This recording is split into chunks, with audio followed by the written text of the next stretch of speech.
එදා පඬුවස් දෙව්රජුට වැළඳුණු දිවිදොස දුරු කරනු වස් මලේ දේශයේ සිට පැමිණි මලේ කුමාරවරුන් විසින් 65 මංගල්‍යයක් කර වූ බවත් එය කොහොඹා යක්ඛංකාරය ලෙසින් උඩරට නර්තන සම්ප්‍රදායේ ප්‍රධාන ශාන්ති කර්මය ලෙසින් අද දක්වාද පැවතේ. එකී නර්තන සම්ප්‍රදාය රයිගම් කෝරළේ වත්මන් පරපුරට දායාද කරන සම්පත් උක්වත්ත ගුරු උතුමාණන්ගේ 6 වෙනි හිස වෙස් තැබීමේ කලෙලි මංගල්‍ය මහෝත්සවය 2025 අප්‍රේල් මාස 9 වන දින හොරණ පොකුණු විට කිත්සිරි මෙවන් රාජමහා විහාරස්ථානයේදී මහත් අභිමානයෙන් යුක්තව සිදු කරනු වගයි.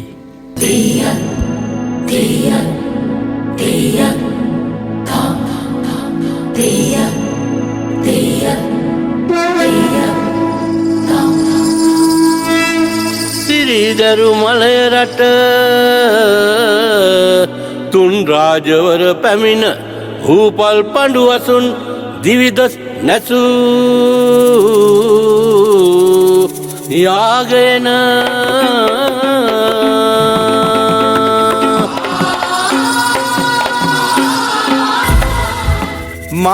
මංගලම්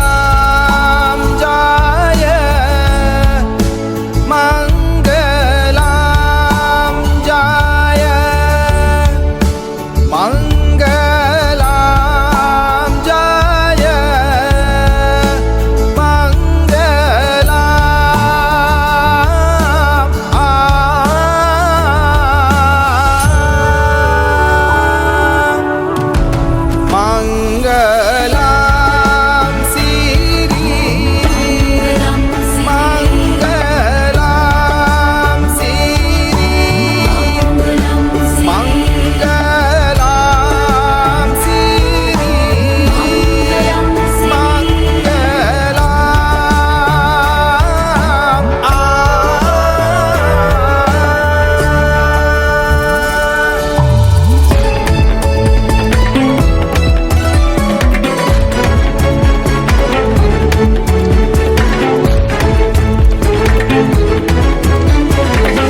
සසරේ පෙර කල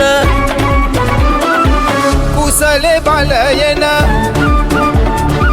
උතුම් මේ රග හුරු වුණි දරාවෙස්වත දේව යදුමට උදම් වී අප කැප වුණි